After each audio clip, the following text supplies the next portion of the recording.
আজকে চাইনিজের এমন একটা রেসিপি শেয়ার করব যা বাসায় সহজেই তৈরি করে নিতে পারবেন। সো হ্যালো এভরিওয়ান, আসসালামু আলাইকুম। আজকে আমি চাইনিজের চিলি চিকেনটা বাসায় তৈরি করব, তো ভাবলাম যে আপনাদের সাথেও শেয়ার করি, আপনাদেরও ভালো লাগবে। ভালো লাগলে প্লিজ একটা শেয়ার দিয়ে দিবেন, লাইক কমেন্ট করতে ভুলবেন না। এজন্য লাগবে চিকেন। এখানে আমি চিকেন নিয়েছি, চিকেনের সাইজটা ঠিক এরকম হবে। এখানে প্রায় 250 গ্রামের মতো চিকেন আছে। এটার মধ্যে দিয়ে দিলাম আদা রসুনের পেস্ট 1.5 চা চামচ, তারপর হচ্ছে গোলমরিচের গুঁড়া 1 চা চামচ, এখানে আছে কালো সাদা দুইটা মিলানো গোলমরিচের গুঁড়া, লবণ দিয়ে দিব স্বাদ মতো, মরিচের গুঁড়া দিয়ে দিব 1.5 চা চামচ, ঝালটা কমিয়ে বাড়িয়ে নিতে পারবেন। সয়া সস দিয়ে দিচ্ছি 1 চা চামচ, তারপর ফিশ সস দিয়ে দিচ্ছি 1 চা চামচ, তারপর 2 চামচ হচ্ছে ময়দা, 2 চামচ কর্নফ্লাওয়ার,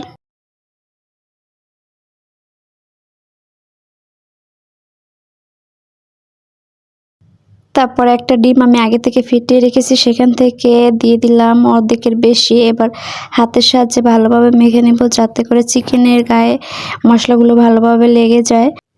এখন হচ্ছে এটার উপরে আমি 2 টেবিল চামচ রান্নার তেল দিয়ে দিব যাতে করে চিকেনটা ড্রাই না হয়ে যায়।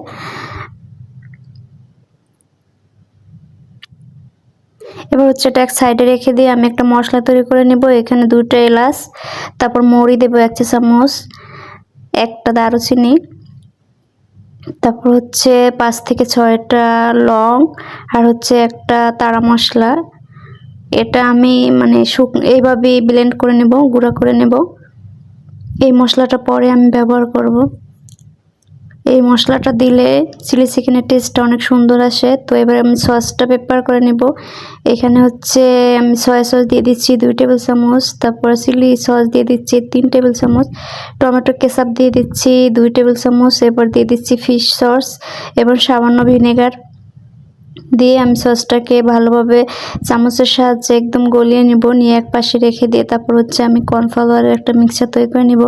এখানে 2 টেবিল চামচ কর্নফ্লাওয়ার দিয়ে পানি দিয়ে গুলিয়ে রেখে দেব একটা সাইডে।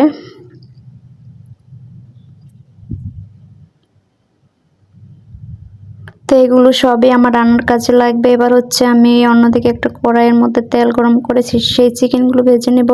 একদম ফাঁকা ফাঁকা করে দিব যাতে একটার সাথে একটা লেগে না যায়। লেগে গেলে এর কোটিংটা নষ্ট হয়ে যাবে এবং মশলাগুলো একটার সাথে একটা লেগে যাবে। তো এইভাবে আমি এক পাশ হলে আর এক পাশ উল্টিয়ে ভেজে নেব। এই চিকেনটা ভাজতে আমার 5 মিনিট সময় লাগবে। একদম চুলার আঁচ মিডিয়ামে রেখে তারপর ভাজতে হবে। এতে করে পরবর্তী সময়ে আমার আর বেশিক্ষণ রান্না করার দরকার হবে না। তো এইভাবে আমি সবগুলো চিকেন ভেজে নেব। এই যে ভেজে নেওয়া হয়ে গেছে। এখন হচ্ছে অন্য একটা কড়ার মধ্যে আমি তেল দিয়ে তারপর হচ্ছে 2 টেবিল চামচ রসুন দিয়ে দেব। দিয়ে হচ্ছে এটার মধ্যে শুকনো মরিচ দিয়ে দেব 2টা, তারপর ভেজে নেওয়া চিকেনটা দিয়ে আমি তেলের সাথে আরও কিছুক্ষণ ভেজে নেব। তারপর এটার মধ্যে ভেজিটেবল দেবো, সবুজ ক্যাপসিকাম, লাল ক্যাপসিকাম আর মরিচ, কাঁচামরিচ আর পেঁয়াজটাকে আমি এভাবে খুলে নিয়েছি। এভাবে করে দিতে হবে। তো আরও কিছুক্ষণ ভেজে নেব। এই পর্যায়ে চুলার হিট একদম হাই হিটে থাকবে। চাইনিজ খাবার সবসময় হাই হিটে রান্না করতে হয়, এতে করে সবজিগুলো ওভারকুক হয়ে যায় না। চাইনিজ খাবারের সবজিগুলো একদম কাঁচা কাঁচা থাকে, খেতে ভালো লাগে। এবার সসের মিক্সচারটা দিয়ে দিলাম, এবার কর্নফ্লাওয়ার দিয়ে দিব, দিয়ে বেশ কিছুক্ষণ নেড়েচেড়ে মিশিয়ে নেব। রান্না শেষ পর্যায়ে সেই মশলাটা থেকে আমি 1 চা চামচ দিয়ে দিব। তো আশা করি এইভাবে বাসায় একবার হলো ট্রাই করবেন।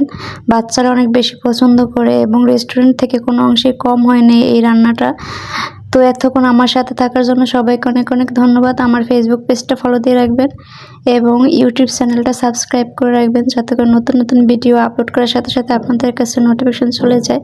আল্লাহ হাফেজ।